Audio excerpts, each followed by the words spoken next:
Hi, John. So great to see you. How are things down in Indiana? Oh, things are well. Thanks. Working out of the home is definitely a change, but actually I work from home, so it's kind of weird, but it's a good weird. Yeah. Right. Yeah. Everyone's in the same boat with you now. We're all there. That's right. So, That's right. That's the weirdness of it. right. Right. Everybody doing the work in the same way, right? Exactly. Exactly. So let's talk. Obviously, cabling and is an important part of any sports production. Obviously, wireless technologies are getting there too. But we had a lot of big movement towards this IP area. But then also you've seen the move towards 12 gig.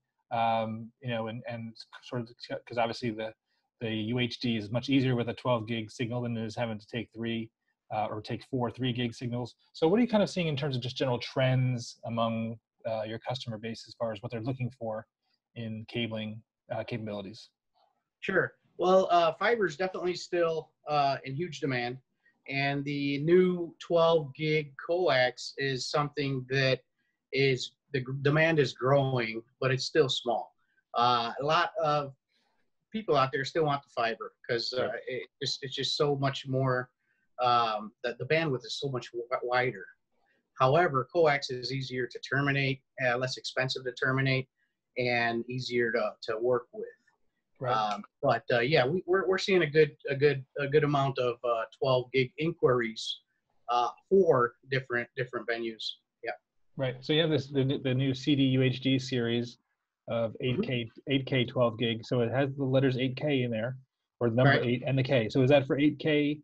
I know there's a lot of 8K productions yet, but is that what that's kind of designed for, or is obviously can handle 4K too? Right. It is definitely designed geared towards the 8K. Now, the 12 gig is basically what it's tested to. Right. So it's swap tested to 12 gig. Now, many manufacturers prior were not able to sweep their coax to that higher frequency, Right. the 12 gig. So basically, being able to test the 12 gig requires special testing equipment. A lot of testing equipment went up to 6 gig. So a lot of people just were not able to test that far. Now, on the other side of the coin, you have to get the right return loss.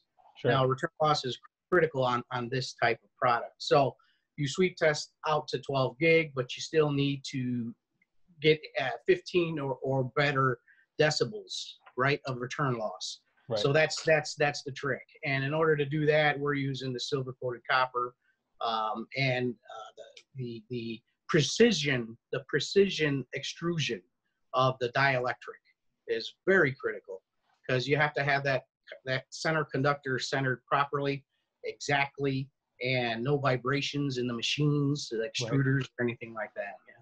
Gotcha. So also you have the MPass hybrid fiber distribution rack. You want to talk a little bit about that for a couple seconds? Sure. So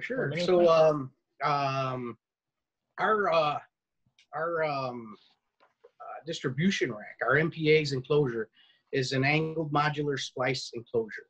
As a lot of others try to emulate our design, we continue to evolve the product line to the next level, right?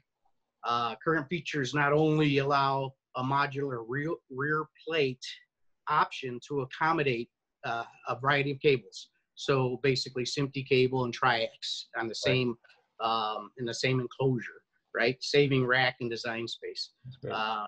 Also our depths are, 5 3/4 or 4-inch depths to account for the different JBT sizes being used out there. So it fits perfectly in the JBT boxes. It's angled, so you get the connection, and it's easier to work with. We actually came out with this quite a while back. A lot of other manufacturers, God bless them, have done the same thing, afterwards. And those in the field love it. They love the angled design. Yeah. Sure. Gotcha. Now you also have the CWT SMPTE touchscreen fiber cable tester. Oh yeah, that one's a hit. That one's definitely a hit. Everybody out there loves it, especially mobile production. You can basically, it runs on a 9-volt battery, believe it or not. So you don't have to send it back to recharge. You just put in a 9-volt battery. But it also gives you the test result of the fiber.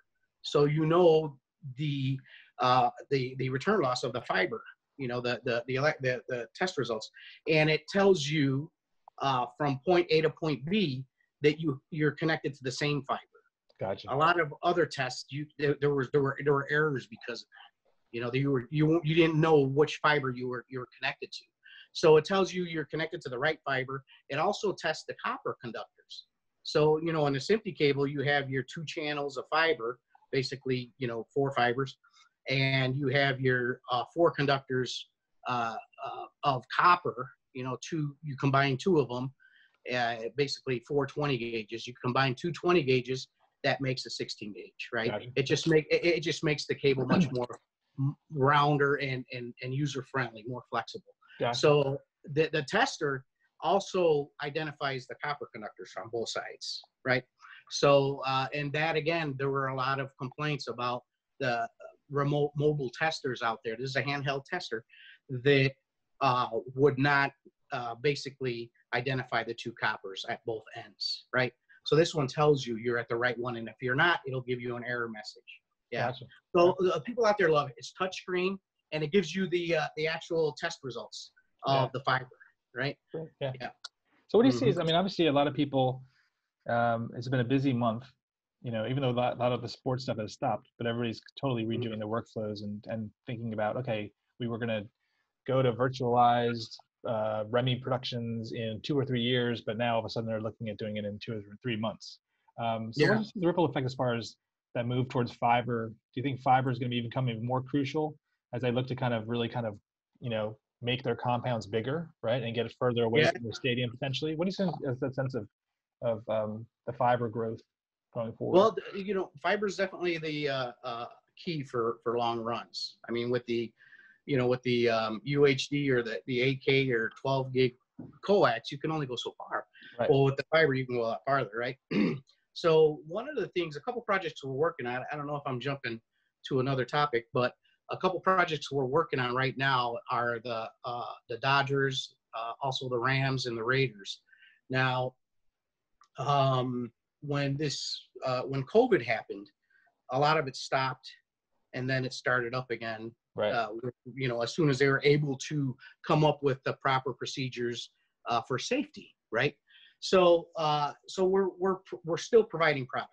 I mean, that's how we're essential in different ways. Our plant is running because we're deemed essential. All of the office staff is working from home, but these projects are still going on. So we're shipping product to California for the Rams and for the Dodgers, and also to Las Vegas for the Raiders. And a lot of it is fiber. But, one of the funny things you think about is, bringing up triax. Triax was used before for cameras, and it still is. A lot of the smaller mobile broadcasting truck companies still are geared for fiber. Sure. That's how they are. And so the stadiums have to accommodate that. Right. So new stadium builds still include triax and fiber and SMPTE cable. Right. So we're basically making all of it and shipping all of it. Yeah. Yeah, you have to be lowest common denominator, right? You can't have a stadium and have a truck roll up and be like, we can't get it. You can't connect. Yeah. Exactly. So as far as on the 12 gig side, I know that distance has always been the big issue. Is that getting any better? I mean, I'm expecting the laws of physics to change, but are those runs getting longer?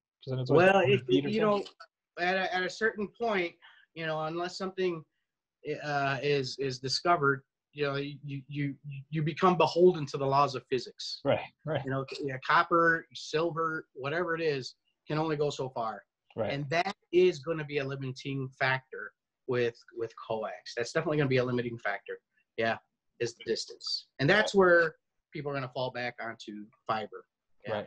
There's still a lot of skepticism out there on the coax for 8K and above, especially above. Yeah, absolutely. Absolutely. Excellent. Well, thanks, John, for your time. Really appreciate it. Absolutely. Stay healthy, and obviously, and hopefully see you soon. Sounds great. Have a great one. Thanks.